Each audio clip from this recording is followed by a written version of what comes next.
Hello everyone, welcome back to my channel Shimla mum's kitchen and blog. এই বৃষ্টির দিনে বাঙালিদের সবচেয়ে প্রিয় খাবার হচ্ছে খিচুড়ি। আর এই খিচুড়িটা যদি ভিন্ন স্বাদে বাড়িতে বানিয়ে নেওয়া যায় তাহলে কিন্তু খেতে খুবই অসাধারণ লাগে। আমার আজকের এই রেসিপি হলো চিকেন খিচুড়ি বা মাংসের চিকেন খিচুড়ি। চলুন তাহলে দেখে নেওয়া যাক কীভাবে বানিয়ে নিয়েছি আমার আজকের এই রেসিপি চিকেন খিচুড়ি। মাংসের খিচুড়ি বানানোর জন্য এখানে আমি নিয়েছি মেজারমেন্ট কাপের 2 কাপের মতো, মানে 250 গ্রাম 500 গ্রামের মতো এখানে আমি নিয়েছি চিনি গুঁড়া চাল। এখানে আপনারা চাইলে বাসমতি চালও ব্যবহার করতে পারেন অথবা গোবিন্দভোগের চালও ব্যবহার করতে পারেন। আর নিয়েছি এখানে 125 গ্রাম মুগের ডাল। মুগের ডালটা আমি লাল করে ভেজে নিয়েছি। আর নিয়ে নিব এখানে 125 গ্রাম মসুর ডাল। আর নিয়ে নিচ্ছি এখানে 125 গ্রাম ছোলার ডাল। এখানে আমি 3 ধরনের ডাল ব্যবহার করে এই খিচুড়িটা বানিয়ে নিব। এবার সমস্ত ডাল আর চালটা আমি একসাথে ভালো করে মিশিয়ে নিচ্ছি। চাল আর ডালটা ভালো করে মিশিয়ে নেওয়া হয়ে গিয়েছে। এবার একটা বড় বাটির মধ্যে চাল আর ডালটা আমি ট্রান্সফার করে নিচ্ছি। সমস্ত চাল আর ডালটা আমার নিয়ে নেওয়া হয়ে গিয়েছে। এবার আমি এখানে জল দিয়ে ভালো করে চাল আর ডালটা ভালো করে 1 থেকে 2 বার ধুয়ে নিব।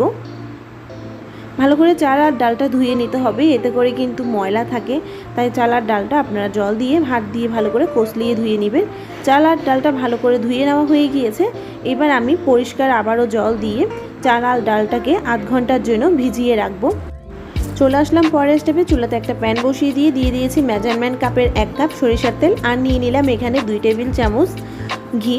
আপনারা চাইলে এই রান্নাটা সম্পূর্ণ ঘি দিয়েও করতে পারেন অথবা সরিষার তেল আর ঘি দিয়ে করতে পারেন। সরিষার তেল আর ঘি দিয়ে করলে কিন্তু রান্নাটা খুবই স্বাদ হবে। আর গরম মশলার মধ্যে নিয়ে নিলাম এখানে আমি আধ ভাঙা করে নেওয়া গোটা ধনে, 1 টেবিল চামচ গোটা জিরে, 4-5টা এলাচ নিয়ে নিয়েছি, 4-5টা লং, আর নিয়ে নিয়েছি 2টো তেজপাতা, 1 টুকরো জয়ত্রী, ভেঙে নেওয়া দারচিনি আর 3টে শুকনো লঙ্কা। গরম মশলাটা ভালো করে 30 থেকে 40 সেকেন্ড সময় ধরে ভেজে নিব।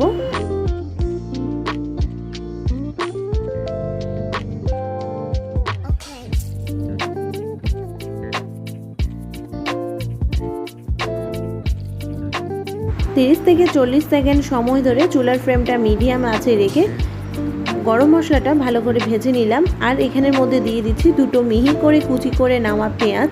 আর পেঁয়াজটা দিয়ে চুলার ফ্লেমটা লো টু মিডিয়াম আঁচে রেখে ভালো করে ভেজে নিতে হবে।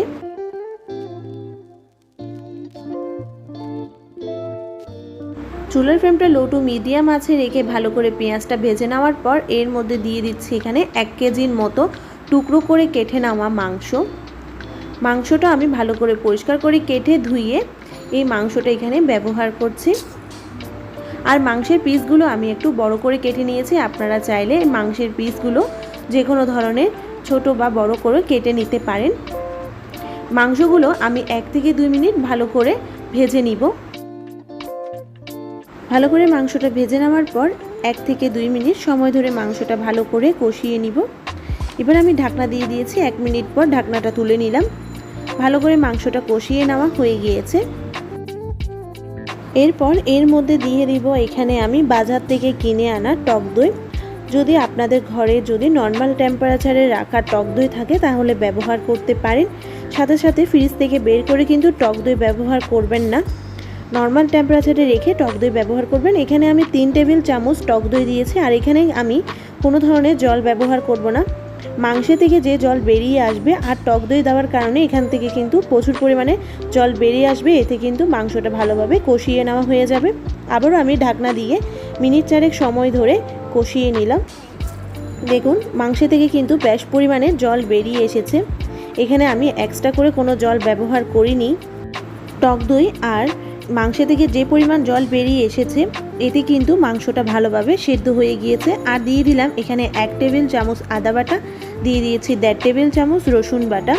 আদা থেকে রসুনের পরিমাণটা একটু বাড়িয়ে দিতে হবে, যেহেতু এখানে আমি মাংস রান্না করছি। আর মাংসের ক্ষেত্রে রসুনের পরিমাণটা একটু বাড়িয়ে দিলে খুবই ভালো হয়।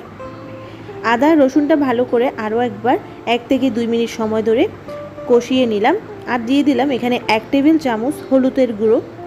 হলুদের গুঁড়োটা দিয়ে মাংসের সাথে ভালো করে আরও একবার মিশিয়ে নিলাম। ভালো করে মাংসের সাথে হলুদটা মিশিয়ে নেওয়ার পর দিয়ে দিলাম 1 টেবিল চামচ জিরে বাটা, আর দিয়ে দিলাম এখানে 2 টেবিল চামচ লঙ্কার গুঁড়ো, ঝালটা আপনাদের পরিমাণ মতো বুঝে দিবেন। আর দিয়ে দিয়েছি 1 টেবিল চামচ ধনে গুঁড়ো। মশলাটা ভালো করে মাংসের সাথে মিশিয়ে নিচ্ছি। চুলার ফ্লেমটা লো টু মিডিয়ামে রেখে মশলাটা ভালো করে কষিয়ে নিতে হবে। দিয়ে দিচ্ছি স্বাদ মতো লবণ। লবণটা দিয়ে মাংসের সাথে ভালো করে মশলাটা আরও একবার কষিয়ে নিব। চুলার ফ্লেমটা মিডিয়ামে রেখে যত মশলাটা সময় ধরে কষিয়ে নেওয়া হবে, এতে করে কিন্তু মাংসের স্বাদটা ততই ভালো হবে। মাংসটা ভালো করে কষিয়ে নেওয়ার পর এর মধ্যে দিয়ে দিচ্ছি যে বাটির মধ্যে চাল আর ডাল আমি ভিজিয়ে রেখেছিলাম, সেই বাটির অবশিষ্ট জলটুকু ফেলে দিয়ে চাল আর ডালটা ভালো করে পানি ঝরিয়ে নিয়ে মাংসের মধ্যে দিয়ে দিলাম। আবারও 1 থেকে 2 মিনিট সময় ধরে মাংসের সাথে চাল আর ডালটা কষিয়ে নিতে হবে। চুলার ফ্লেমটা লো টু মিডিয়াম আঁচে রেখে ভালো করে মাংসের সাথে চাল আর ডালটা কষিয়ে নিচ্ছি। চাল আর ডালটা ভালো করে মাংসের সাথে কষিয়ে নেওয়ার পর চুলার ফ্লেমটা মিডিয়ামে রেখে যে বাটির মধ্যে আমি চাল আর ডালটা পানির মধ্যে ভিজিয়ে রেখেছিলাম, সেই বাটির সমপরিমাণ এখানে আমি জল অ্যাড করছি। এখানে আমি মেজারমেন্ট কাপে মানে 7 কাপ জল ব্যবহার করেছি। আপনারা চাইলে এখানে জলের পরিমাণটা একটু বাড়িয়েও দিতে পারেন যদি আপনারা ওই খিচুড়িটা পাতলা করে খেতে চান। আমি এখানে 7 কাপের মতোই পরিমাণ মতো জল দিয়ে দিয়েছি। ভালো করে চামচ দিয়ে মিশিয়ে নেওয়ার পর দিয়ে দিচ্ছি এখানে 4-5টা কাঁচা লঙ্কা। এবার আমি ঢাকনা দিয়ে চাল আর ডালটাকে একটু ফুটতে দিব। ঢাকনাটা তুলে নিলাম। চাল আর ডালটা ভালোভাবে ফুটতে শুরু হয়েছে। চুলার ফ্লেমটা লোতে রেখে চাল আর ডালটা ভালো করে ফুটিয়ে নিতে হবে। আবারও 5 মিনিটের জন্য ঢাকনা দিয়ে রাখলাম। চাল আর ডালটা ভালোভাবে ফুটিয়ে নেওয়া হয়ে গিয়েছে। চাল আর ডালটা ভালোভাবে কিন্তু সেদ্ধ হয়ে গিয়েছে। খুব কম সময়ের মধ্যে আপনারা চাইলে এই মাংসের খিচুড়িটা বাড়ির মধ্যে বানিয়ে নিতে পারবেন। আর এটা খুব কম সময় লাগে এই মাংসের খিচুড়িটা বানিয়ে নিতে। এবার আমি 5 মিনিট ঢাকনা দিয়ে স্ট্যান্ডিং টাইমে রেখে দিব। এবার চুলার অপোজিটে একটা প্যান বসিয়ে দিয়ে তড়কা বানিয়ে নিচ্ছি। পরিমাণ মতো সরিষার তেল দিয়ে দিয়েছি 1 টেবিল চামচ গোটা জিরে, আর দিয়ে দিয়েছি টুকরো করে কেটে নেওয়া লম্বা করে কেটে নিয়েছি এখানে আদা। এই তড়কাটা ভালো করে ভেজে নিতে হবে। এবার আমি এই তড়কাটা খিচুড়ির মধ্যে দিয়ে দিলাম। তড়কা দিলে কিন্তু এই খিচুড়িটা খুবই স্বাদ হয়। ভালো করে মাংস আর ভাতের সাথে মিশিয়ে নিচ্ছি।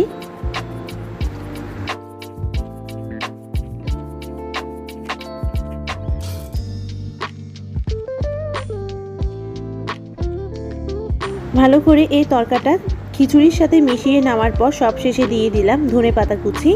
আবারও 5 মিনিট স্ট্যান্ডিং টাইমে রেখে দিব। তৈরি হয়ে গেল আমাদের গরম গরম মাংসের খিচুড়ি অথবা চিকেন খিচুড়ি।